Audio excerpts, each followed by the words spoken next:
Hi, I'm Sahana, I'm Meghna, and this is Shankari, our our co-host co-host and and co-producer. co-producer. Today we're going to be talking about the story How Wang-Fo Was Saved by Marguerite Yourcenar. It was based on an old Chinese legend, and she adapted it and she wrote it in French. Okay, so I'm just going to give a basic summary of the story before we dive into it. The story details it's a story about a painter, Wang-Fo, and his disciple, Ling. Ling, he doesn't grow up in the best circumstances, but his parents make up for that by getting him married to a really beautiful girl. And their marriage is going well. He loves her a lot, and he does things that he doesn't want to do just so they can keep it up, like just to please her, kind of. And one day he's in a tavern and he sees this drunkard in the corner, and it's actually this painter who's intentionally got drunk just so that he can paint the alcoholics well. And it's here when he's witnessing this drunkard painter that he sees like the beauty of what he paints. And I'll just read a line that really captures how even this painter makes even an alcoholic seem like a beautiful thing. Um, Ling got to know the beauty of the drunkard's face is blurred by the vapors of hot drink, the brown splendor of the roast unevenly brushed by tongues of fire, and the exquisite blush of wine stains strewn on tablecloths like withered petals. There's a line between this, and then Wang Fo leaned out to make Ling admire the livid zebra stripes of lightning, and Ling, spellbound, stopped being afraid of storms. And in that like lens, I guess Ling gets like kind of he's kind of like whoa, and he's like amazed by Wong Fo's abilities to bring almost anything to life, in that he sees the beauty in like everything around him, and whatever he paints it like looks so beautiful. And when he brings him back to his house, Wong Fo points out details in his house he didn't even notice before, like how the ants have this beautiful pattern when they walk, and before Ling just thought of them as an annoyance and he was scared of them, he now sees the beauty in these things. So Wang Fo's like that. He pulls out the beauty out of anything. And Ling gets his wife to pose for Wang Fo, and he's able to like paint her over and over again. However, it comes to a point where Ling starts to favor the paintings more than his actual wife. And when his wife takes his life because he no longer pays attention to her, he's unable to grieve. Instead, just so focused on mixing the right color of green to her face for when she died. Eventually, Wang Fo and Ling pack up, leave everything behind, and go off on their own into the world, where they, take treks to different places and paint different things, all in Wang Fo's like eyes, like he's able to see the beauty in absolutely everything.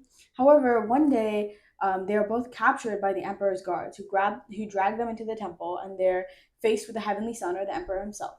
And when asked, "What did I even do to spite you? I never painted a portrait of you ever. What did I do?" The emperor responds by saying, "You never painted a portrait of me, but I was not allowed to talk to any humans, or like really, or any people, because they were all imperfect, right?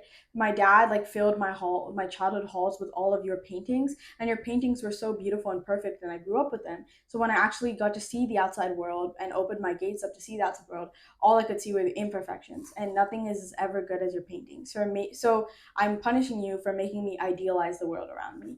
And he goes and he says, "I'm gonna rip your eyes out and cut your hands off, and so you can't paint anymore. But before that, finish this one painting of a mountain you left unfinished in my study." And Ling loves his master a lot, and he always makes these sacrifices for him. Everything he does for his master. And he jumps up trying to kill the emperor, and the emperor just has his head cut off, right? And the painter Wang Fo has no choice but to paint, because otherwise the emperor threatens to burn all of his paintings. So he's finishing the scene up, and he's painting an ocean in front of the mountains. But as he's painting the ocean, water starts to fill up in the emperor's room, and he actually paints a huge rowboat in the middle of the ocean that he's painted in front of the mountains. And he paints Ling, who was dead, but then he kind of paints him into the scene, and Ling comes to life, and he's like, "Weren't you dead?" But then Ling's like, "How can I be dead when you're still alive? Like, somebody has to take care of you, basically." And so then basically, both of them end up sailing off into the picture, and they become one with the painting, and they're no longer there in real life. They just sail away into the distance in the painting. And the emperor and everyone else is left floundering in the courtroom as the water all seeps away into the painting. And so they're able to sail away and stay safe. But yeah, that's the essence of the story. Mm-hmm. So So there's there's some few things that we want to talk about. Sana, do you want to yeah, start? there's a couple of cool points in the story. Like one of them is the story itself, right? it's written in really beautiful descriptive language. Like there is nothing, like you don't need to imagine anything out of your own mind, because the author describes everything and sets it all out for you so vividly that you have to picture it the way the author like meant you to. So that's definitely one of the really cool points of this. And I think you were saying earlier, like it almost feels like, just like the emperor and all of the people around Wang Fo were drawn into Wang Fo's paintings, um, we were drawn into the story in the same way. Like it felt like you were entering a new world.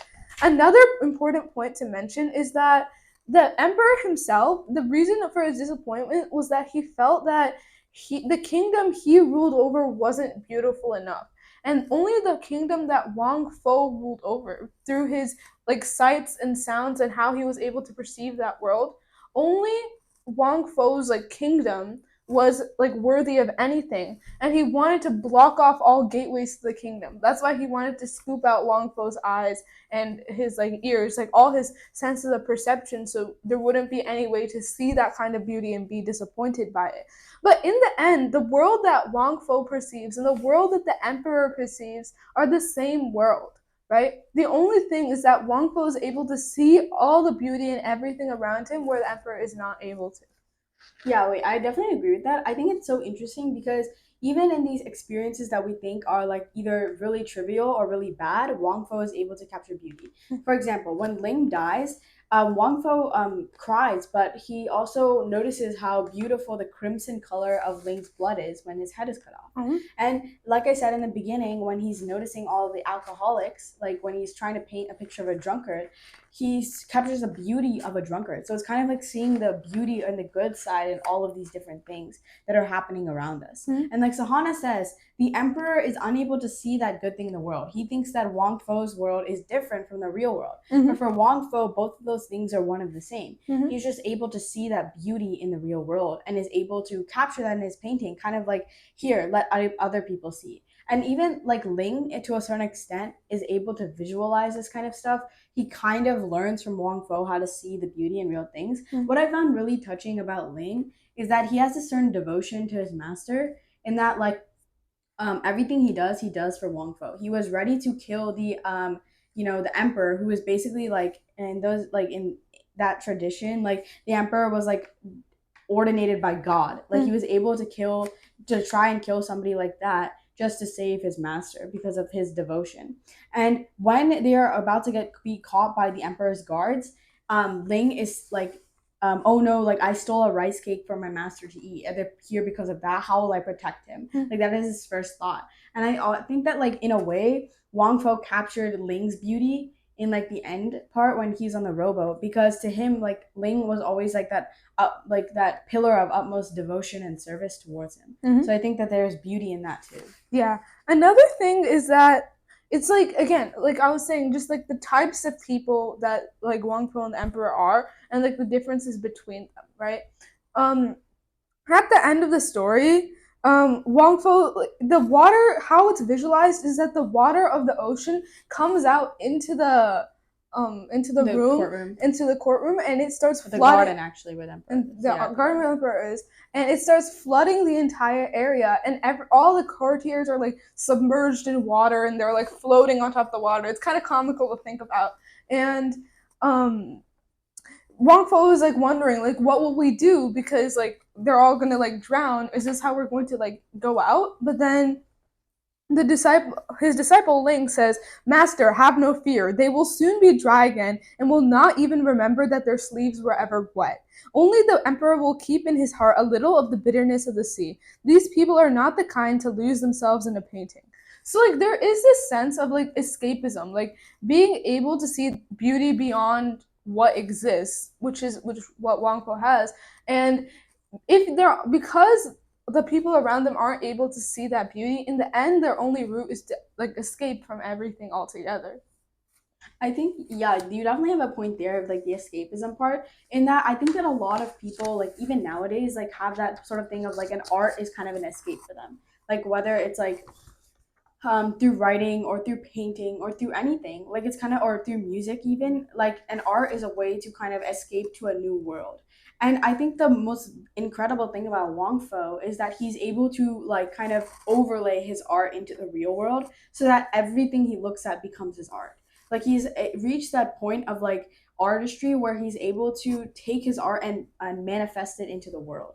Like imagine being able to do that with music. Like everything you hear becomes a song. Like that is just insane. Mm-hmm. I think that to reach that level of artistry just requires a lot of purpose. Not a purpose necessarily, but like a lot of like practice is my what I meant to say. And I think you mentioned this earlier, but like Wang Fo in a way is kind of like detached from like the stuff that like holds us close to earth, stuff like loss or grief or like love. He's kind of like separated from that in that he's able to see this beauty, but he's never gets like too attached to the beauty of one thing. In a way I think the emperor does, where he gets too attached to this external beauty that he's unable to like visualize it in the real world, because to him every like when he goes out all he can see are the flaws. Like the paintings and the world are two different things, Yeah, instead he's of being unable one to and the same. like he's so far removed from that point of artistry, unlike Wang Fo. In a way they're kind of like contrast to each other. Like the emperor exists so you can see how masterful Wang Fo really is. Yeah, and I think that happens in the real world, right? Especially as like there's more and more media out there for us to consume. There's like so much books, like television, movies, all of these different kinds of media, and like it's really easy to watch these things and just try to detach ourselves from the real world because you think the world inside of the fiction is better. But it is important to know that so much of fiction is, when it comes down to it, based off of the real world. Exactly, in the end, yeah. so many of those things that you found beautiful in that piece of fiction can be found in reality as well, because that's where the creator got their inspiration from. So you can come back and be grounded. So that's definitely something which I think is really cool. I 100% agree with that. I think that we should like the small kindnesses that we experience in the real world are often what make those grand visions that we see in fiction. But I would really recommend you guys reading the story. It is really, really good. The imagery, like Sahana mentioned earlier, is beautiful. It is blows you vibrant. away. It just blows you away. And afterwards, you kind of like start noticing how beautiful things really are outside. Yeah, so highly, highly recommend reading the story. And thank you so much for watching. Yep. Thank you for watching. We'll see you next time. Bye.